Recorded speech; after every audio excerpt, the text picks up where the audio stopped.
there, Scrappy friends, Louise here today. Thanks so much for checking out this 9x12 scrapbook layout. It's inspired by the Flowers Challenge for February over at Layout Library, and I pulled out this collection. It's quite an older one, so I'm going to also label this stash busting because I think anytime we are using older collections, it's considered stash, right? So I pulled out this collection because it had that beautiful blue floral pattern paper, and that's what sort of gave me the inspiration.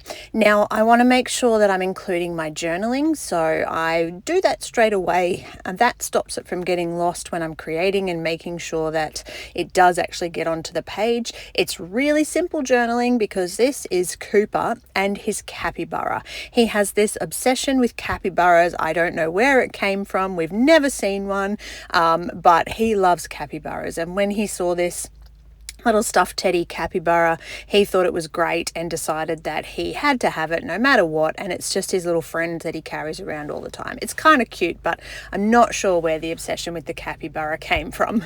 So part of this collection is that I have lots of these paper scraps, sort of just obviously left over from pieces that I've created previously, and it comes together super easy because all I'm doing is just layering these paper scraps one behind the other. You can see I've inked around the edges of the square one. I started with some mounted paper behind my photo, then I'm going to bring in some of that yellow spotted paper and then start to embellish around the photo. So nothing sort of super serious going on here. It's really just layering of papers and deciding which pieces I like, how this is going to work.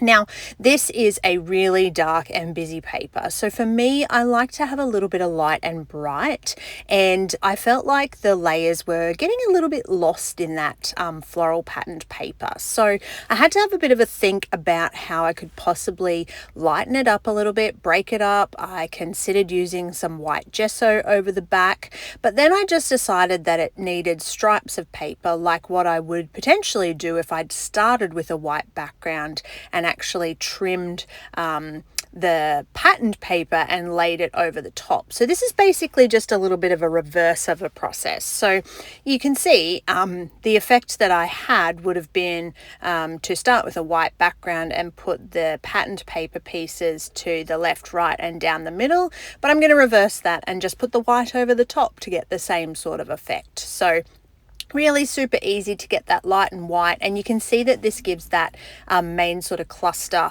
where I have my photo and my journaling. It gives it something to sit against, so it's not likely to get quite as lost visually to the eye. Now I need a little cluster down the bottom, so something just to balance out that visual triangle. So part of my triangle pardon me, is this sort of top right photo cluster area, and that bottom section makes up that 3 points of my triangle. So I'm embellishing this little cluster down the bottom, and I think this really comes out quite well because I add some more little strips of patterns, and it sort of blends in just beautifully. It was a very fluky kind of layout that just with the single collection I had enough in terms of the sticker sheets and the pattern papers, and all I had to add was a little bit of white cardstock, and I've got a completed layout. All right, I'm going to glue everything down, and that is my share for today. I really had fun with this. Thank you for the challenge. Thank you for visiting. If you've watched this far, I appreciate your views, and as always, happy scrapping and enjoy.